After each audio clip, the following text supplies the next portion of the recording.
میں نے کچھ نہیں کیا ارمان، اس کی شاید آنکھ لگ گئی تھی اور یہ خواب میں ڈر کر اٹھ بیٹھی، میں تو بس اس کو دیکھنے آیا تھا۔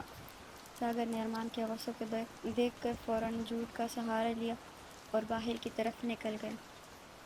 دعا کرو ساگر، دعا کر کے تمہارے ہاتھوں اب کوئی اور غلطی نہ ہو، ورنہ انجام تم سوچ بھی نہیں سکتے۔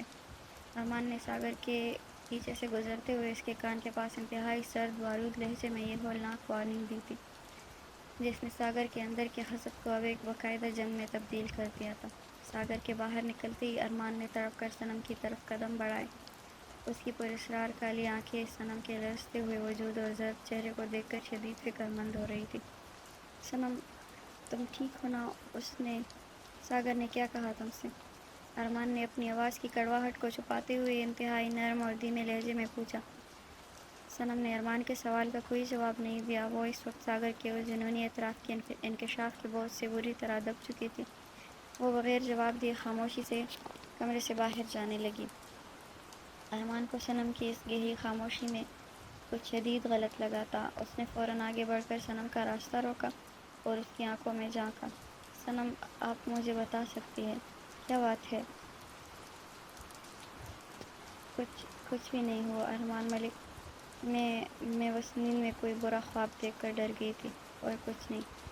صنم نے اپنے لرزتے ہوئے لہجے کو سنبھالنے کی ناکام کوشش کرتے ہوئے جھوٹ بولا۔ اس کی پلکیں اب بھی خوف سے بھیگی ہوئی تھی۔ ارمان نے صنم کے چہرے کو غور سے دیکھا۔ اسے لگا کہ صنم کا یہ خوف شاید اس کی خوف کی طرح صنم کے کسی دردناک ماضی سے جڑا ہوا ہے، جس کے بارے میں وہ ابھی بات کرنے کے لیے تیار نہیں ہے۔ اس کے دل میں صنم کے لیے عزت اور احساس کی لہر مزید گہری ہو گئی۔ اگر آپ ابھی مجھ سے شیئر نہیں کرنا چاہتی تو اٹس اوکے صنم، میں آپ پر کوئی زبردستی نہیں کروں گا، ارمان نے اپنے لہجے میں بلا کر سکون اور پر اعتماد بھرتے ہوئے کہا۔ مگر یاد رکھیے، اب سب کچھ ٹھیک ہو جائے گا۔ آپ کو کسی بھی چیز کی فکر کرنے کی بالکل ضرورت نہیں ہے، میں ہوں نا۔ ارمان کے ان گہرے اور پر اعتماد الفاظ نے صنم کے لرزتے ہوئے دل کو ایک عجیب سا تحفظ فراہم کیا۔ وہ ارمان کے اس سحر انگیز وجود کو دیکھ کر رہ گئی، جبکہ ارمان نے اسے راستہ دیتے ہوئے اپنے قدم پیچھے ہٹا لیے۔ صنم اس بات میں سر ہلاتے ہوئے باہر نکل گئی۔ ڈنر کے بعد سب اپنے گھروں کو چلے گئے۔ ملوکیت کا غرور بمقابلہ حسد کی آگ۔ جس لمحے ساگر نے صنم پر اپنا حق جتانے کی کوشش کی، وہاں معاملہ صرف محبت کا نہیں رہا تھا، بات تو مرد کی انا اختیار اور اندر چھپی ہوئی خواہشوں تک جا پہنچی تھی۔ اکثر انسان کسی شخص کو چاہنے اور اس پر حق رکھنے کے درمیان کا فرق بھول جاتا ہے، اور یہی بھول محبت کو عزت سے اٹھا کر جنون کے اندھیرے میں دھکیل دیتی ہے۔ ایک خیام میں دو تلواریں نہیں سما سکتی، مگر اصل جنگ تلواروں کے درمیان نہیں، ان ہاتھوں کے اندر ہوتی ہے جو خود کو فاتح سمجھنے لگتے ہیں۔ ارمان کی ملوکیت بظاہر دوسروں پر اپنی برتری کا اظہار تھی، مگر اس کے اندر کہیں 11 سال پرانا وہ احساس جرم بھی زندہ تھا، اپنی بہن آئرہ کو نہ بچانے کا احساس۔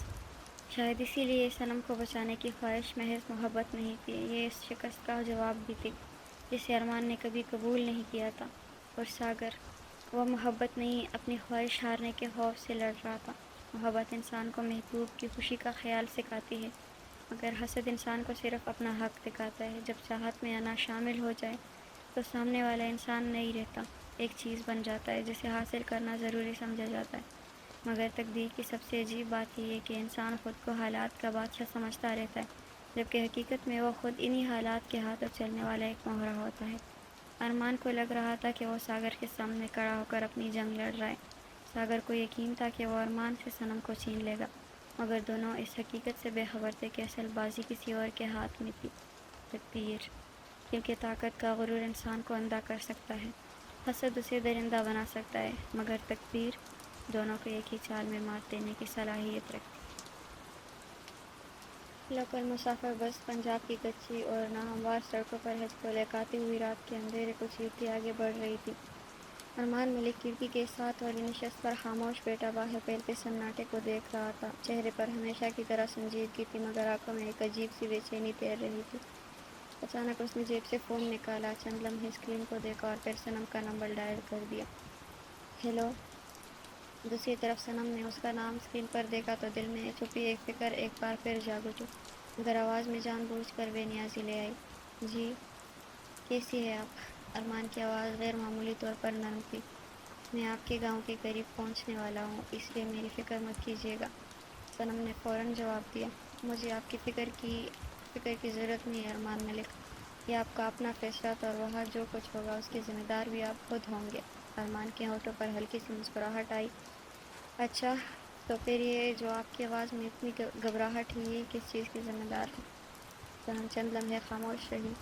میں گھبرا نہیں رہی صنم، آپ جھوٹ بولتے ہوئے بہت بری لگتی ہیں، اور آپ ہر بات میں اپنی مرضی کیوں چلاتے ہیں؟ کیونکہ کچھ لوگوں کی حفاظت کے لیے ان کی اجازت کا انتظار نہیں کیا جاتا۔ صنم کی آواز اچانک دھیمی ہو گئی۔ بس واپس آ جائیے گا؟ ارمان چند لمحے خاموش رہا، پھر بہت نرمی سے بولا، وعدہ رہا۔ کال ختم ہوئی تو ارمان نے فون اپنی جیب میں رکھ لیا، اس کے چہرے پر ایک ہلکی سی مسکراہٹ ابھی تک موجود تھی۔ چند ہی منٹ بعد بس اچانک زوردار بریک لگائی۔ شاپور آ گیا ہے، جس نے اترنا ہے اتر جائے۔ ارمان نے اپنا بیگ اٹھایا اور بس سے نیچے اتر آیا۔ رات کی ٹھنڈی ہوا نے اس کے چہرے کو چھوا، سامنے دور تک پھیلی خاموش سڑک، دونوں طرف سرسوں کے کھیت اور افق پر بکھری چند مدھم روشنیاں۔ یہی شاپور تھا۔ اس نے ایک گہری سانس لی۔ تو ایسا لگتا ہے جب محبوب کی سرزمین پر قدم رکھتے ہیں۔ وہ کچے راستے پر آگے بڑھنے لگا۔ چند قدم بعد اس نے دھیرے سے خود کلامی کی، تم نے جس جگہ کو اپنا ماضی سمجھ کر چھوڑ دیا تھا صنم، آج میں اسی جگہ تمہارا مستقبل واپس لینے آیا ہوں۔ وہ حویلی کی طرف بڑھ ہی رہا تھا کہ اچانک پیچھے سے تیز رفتار گاڑی کے ٹائروں کی چیختی ہوئی آواز سنائی دی۔ ارمان نے چونک کر پلٹنے کی کوشش کی، مگر اگلے ہی لمحے اسے پوری شدت سے پیچھے سے ٹکر مار دی۔ آہ! ارمان کا جسم اچھل کر سڑک کے کنارے جا گرا اور اس کا سر ایک بھاری پتھر سے جا ٹکرایا۔ اگلے ہی لمحے خون کی گرم دھار اس کی کن پٹی سے بہتی ہوئی گردن تک پہنچ گئی۔ اس کی آنکھوں کے سامنے اندھیرا پھیلنے لگا۔ دور ہوتی ہوئی آوازوں کے درمیان اسے کسی شخص کی گھبرائی ہوئی آواز سنائی دی۔ رضا حیات اسلام آباد گئے تھے عصمت کی بیل کروانے، کیونکہ ان کے مطابق لڑکی خاندان کا سرمایہ اور چراغ ہوتے ہیں۔ بیل نہیں ہوئی کیونکہ ایف آئی آر کے مطابق اس کے پاس غیر قانونی اسلحہ ملا تھا اور وہ کسی کے مارنے والا تھا۔ اسی سوچوں میں گم تھا، کار آؤٹ آف کنٹرول ہوئی اور سامنے جا رہے ارمان کو زوردار ٹکر ماری۔ یا اللہ! بیٹا بیٹا آنکھیں کھولو! وہ بدحواسی میں گاڑی سے باہر نکلے اور ارمان کے پاس گھٹنوں کے بل بیٹھ گئے۔ بیٹا میری بات سنو، آنکھیں کھولو! ارمان نے وہ مشکل پلکیں اٹھائی، دھندلی نگاہوں میں اسے صرف ایک عمر رسیدہ چہرہ دکھائی دیا، پھر اس کی آنکھیں دوبارہ بند ہو گئی۔ رضا حیات کے ہاتھ کانپنے لگے۔ یا اللہ! مجھ سے یہ کیا ہو گیا؟ انہوں نے فوراً ارمان کو اٹھانے کی کوشش کی، عمر کے باوجود پوری طاقت لگا کر اسے کسی طرح گاڑی کی پچھلی نشست تک پہنچایا اور وہاں لٹا دیا۔ بیٹا ہمت کرو، ہم ہاسپٹل جا رہے ہیں۔ گاڑی تیزی سے شاپور کی طرف دوڑنے لگی۔ رضا بار بار ریئر ویو مرر میں ارمان کو دیکھ رہے تھے، اس کے ماتھے سے خون مسلسل بہہ رہا تھا۔ یا اللہ! اسے کچھ نہ ہو بس۔ اچانک انہیں فرقان کا خیال آیا۔ انہوں نے کانپتے ہاتھوں سے فون نکالا اور جلدی سے پیغام لکھا۔ فرقان فوراً ہسپتال پہنچو، راستے میں حادثہ ہو گیا ہے، ایک لڑکا شدید زخمی ہے۔ پیغام بھیج دیا۔ انہوں نے فون ایک طرف رکھا اور گاڑی کی رفتار مزید بڑھا دی۔ انہیں کیا معلوم تھا کہ جس اجنبی کو وہ اپنی گاڑی میں زخمی حالت میں لے جا رہے ہیں وہ کوئی عام لڑکا نہیں، وہ وہی ارمان تھا جو صنم کے خوف کو ختم کرنے اور شاپور کی حویلی کے رازوں کو بے نقاب کرنے وہاں آیا تھا۔ فارم ہاؤس سے واپس آنے کے بعد ساگر سیدھا اپنے گھر آ گیا تھا۔ اس کے سر میں کئی دنوں سے ہونے والا درد آج حد سے زیادہ بڑھ چکا تھا۔ وہ اسے معمول کا درد سمجھ کر نظر انداز کرتا رہا، مگر اب درد کی شدت اس کے برداشت سے باہر ہو رہی تھی۔ گھر میں اس وقت مکمل خاموشی تھی۔ اس کے والد کاروباری میٹنگز کے سلسلے میں آج کل کینیڈا میں تھے، اس لیے اتنے بڑے گھر میں ساگر اس وقت بالکل اکیلا تھا۔ اس نے سر دونوں ہاتھوں میں تھاما اور چند لمحے آنکھیں بند کیے بیٹھا رہا۔ یہ درد بھی نہ آج جان لے کر ہی چھوڑے گا۔ وہ اٹھا، دوائیوں کی الماری سے سر درد کی دوا نکالی اور ساتھ نیند کی گولی بھی لے لی۔ پانی کا گلاس خالی کر کے وہ لڑکھڑاتے قدموں سے اپنے کمرے میں گیا اور بیڈ پر لیٹ گیا۔ آنکھیں بند کرتے ہی دوا کا اثر اس پر غالب آنے لگا۔ تبھی اس کا فون بج اٹھا۔ اسکرین پر عائشہ کا نام جگمگا رہا تھا۔ ساگر نے بمشکل آنکھیں کھولی اور فون اٹھا لیا۔ ہیلو! دوسری طرف سے عائشہ کی خوشگوار آواز آئی۔ ساگر، تم گھر پہنچ گئے؟ ہاں، ساگر نے دھیمی اور بوجھل آواز میں جواب دیا۔ عائشہ چند لمحے خاموش رہی۔ تمہاری آواز ایسی کیوں لگ رہی ہے؟ تم ٹھیک ہو؟ ہاں، میں بالکل ٹھیک ہوں، بس سر تھوڑا درد کر رہا ہے۔ تھوڑا؟ عائشہ فوراً چونکی۔ ساگر، تم ٹھیک سے بات بھی نہیں کر پا رہے، کیا ہوا ہے؟ ساگر نے آنکھیں بند کرتے ہوئے بے دہانی میں کہا، کچھ نہیں ہوا، بس درد زیادہ ہے، دوا لے لی ہے، بھی سو جاؤں گا۔ عائشہ کا لہجہ فوراً سنجیدہ ہو گیا۔ یہی تو مسئلہ ہے۔ عائشہ کی آواز میں فکر صاف جھلک رہی تھی۔ میں نے نوٹ کیا ہے، تمہیں کئی دنوں سے سر درد ہو رہا ہے اور تم اسے معمولی سمجھ رہے ہو۔ میں بھی تمہارے گھر آ رہی ہوں۔ ساگر نے فوراً آنکھیں کھول دی۔ نہیں عائشہ، اتنی رات کو آنے کی ضرورت نہیں ہے۔ ضرورت ہے عائشہ، پلیز۔ نہیں، تم میرے ساتھ بحث مت کرو۔ میں آ رہی ہوں، پھر ہم ڈاکٹر کے پاس جائیں گے۔ ساگر نے تکے ہوئے لہجے میں کہا، ابھی رات کے 12 بج رہے ہیں، اس وقت کہاں جاؤ گے؟ صبح چلے جائیں گے۔ تم ہر بار اپنی طبیعت کو ٹال دیتے ہو۔ اگر درد اتنا شدید ہے تو ابھی چیک کروانا چاہیے۔ میں ٹھیک ہوں عائشہ، بس دوا کا اثر ہو رہا ہے۔ ساگر، مجھے تمہاری آواز سے اندازہ ہو رہا ہے کہ تم ٹھیک نہیں ہو۔ ساگر چند لمحے خاموش رہا، پھر خود کو مزید بحث سے بچانے کے لیے آہستہ سے بولا، اچھا ٹھیک ہے، کل صبح ڈاکٹر کے پاس چلیں گے۔ عائشہ نے فوراً پوچھا، پکا؟ تو ساگر نے جواب دیا، ہاں پکا۔ مجھے جھوٹا وعدہ نہیں چاہیے ساگر۔ جھوٹ نہیں بول رہا، کل تمہارے ساتھ ڈاکٹر کے پاس جاؤں گا۔ عائشہ کی آواز کچھ نرم پڑ گئی۔ ٹھیک ہے، لیکن ابھی فون اپنے پاس رکھنا۔ اگر طبیعت زیادہ خراب ہو تو مجھے فوراً کال کرنا۔ اچھا، اور اکیلے مت رہنا اگر درد بہت بڑھ جائے۔ ساگر نے آنکھیں بند کرتے ہوئے دھیمی آواز میں کہا، عائشہ تم بہت فکر کرتی ہو، کیونکہ تم خود اپنی فکر نہیں کرتے۔ ساگر کے ہونٹوں پر ہلکی سی مسکراہٹ آئی۔ جس کو فکر کرنا چاہیے وہ میڈم ڈرتی رہتی اور ایک کہ وہ بس صرف سوچ پایا تھا۔ گڈ نائٹ عائشہ۔ گڈ نائٹ، اور یاد رکھنا کل ڈاکٹر کے پاس جانا ہے، اوکے؟ پرامس۔ کال ختم ہو گئی۔ ساگر نے فون سائڈ ٹیبل پر رکھا اور دوبارہ آنکھیں بند کر لی۔ دوا کا اثر اب مزید گہرا ہو رہا تھا، مگر سر کے اندر اٹھتا ہوا وہ عجیب درد جیسے کسی آنے والے طوفان کی طرف خاموش دستک بن چکا تھا۔ شاپور کے اس چھوٹے سے نیم تاریخ سرکاری ہسپتال کے کوریڈور میں رات بھر عجیب سی خاموشی چھائی رہی۔ سرد ہوا بند کھڑکیوں کے شیشوں سے ٹکرا رہی تھی، جبکہ دور کہیں کسی مشین کی مسلسل بیپ اس سکوت کو توڑ رہی تھی۔ رضا حیات پچھلے 9 گھنٹوں سے ایک ہی بینچ پر بیٹھے ہاتھ مل رہے تھے۔ حادثے کا منظر بار بار ان کی آنکھوں کے سامنے آ رہا تھا۔ کچھ فاصلے پر فرقان بے چینی سے مسلسل ٹہل رہا تھا، اس کی نظریں بار بار پرائیویٹ وارڈ کے بند دروازے پر اٹھ جاتی۔ بابا، اگر اسے کچھ ہو گیا تو؟ آخر کار فرقان نے رک کر بھاری آواز میں کہا۔ رضا حیات نے سر اٹھایا، ان کی آنکھیں پوری رات جاگنے سے سرخ ہو چکی تھی۔ اللہ اسے کچھ نہیں ہونے دے گا بیٹا، بس دعا کرو۔ 9 گھنٹے ہو گئے بابا، ڈاکٹر ابھی تک کچھ واضح نہیں بتا رہے۔ رضا نے دونوں ہاتھوں سے اپنا چہرہ ڈھانپ لیا۔ غلطی میری تھی فرقان، مجھے گاڑی اتنی تیز نہیں چلانی چاہیے تھی۔ اسی لمحے وارڈ کا دروازہ کھلا، دونوں فوراً سیدھے ہو گئے۔ ڈاکٹر باہر آیا۔ مریض کو ہوش آ گیا ہے۔ کیا؟ فرقان فوراً آگے بڑھا، ڈاکٹر صاحب وہ ٹھیک ہے، ابھی حالت خطرے سے باہر ہے، آپ لوگ مل سکتے ہیں، لیکن زیادہ سوالات نہیں کریں گے، مریض بہت کمزور ہے۔ رضا اور فرقان فوراً اندر داخل ہوئے۔ بیڈ پر ارمان خاموش لیٹا تھا، اس کے پورے سر پر سفید پٹی بندھی ہوئی تھی جس کے ایک کنارے پر خون کے ہلکے سرخ دھبے اب بھی نمایاں تھے۔ چہرے کا وہ باروختہ اثر کہیں دب سا گیا تھا۔ چند لمحوں بعد اس کی باری پلکیں آہستہ آہستہ اٹھی۔ رضا حیات فوراً اس کے قریب جھکے۔ بیٹا، اب طبیعت کیسی ہے؟ ارمان نے خاموشی سے ان کی طرف دیکھا۔ کچھ لمحے، پھر اس کی نظریں فرقان پر جا ٹھہری۔ وہ دونوں کو ایسے دیکھ رہا تھا جیسے پہلی بار کسی انسان کو دیکھ رہا ہو۔ رضا نے ان کے کندھے پر ہاتھ رکھا، بیٹا ڈرو نہیں، تم بالکل محفوظ ہو، ہم تمہیں سڑک سے اٹھا کر یہاں لائے تھے۔ ارمان کی بوئیں سکڑ گئی، اس نے خشک ہونٹوں کو حرکت دی۔ میں، آواز بمشکل نکلی۔ رضا فوراً جھک گئے۔ ہاں بیٹا؟ ارمان نے چند لمحے کوشش کی۔ میں کون ہوں؟ کمرے میں جیسے اچانک سانسیں رک گئی۔ فرقان نے حیرت سے ڈاکٹر کی طرف دیکھا۔ یہ کیا کہہ رہا ہے؟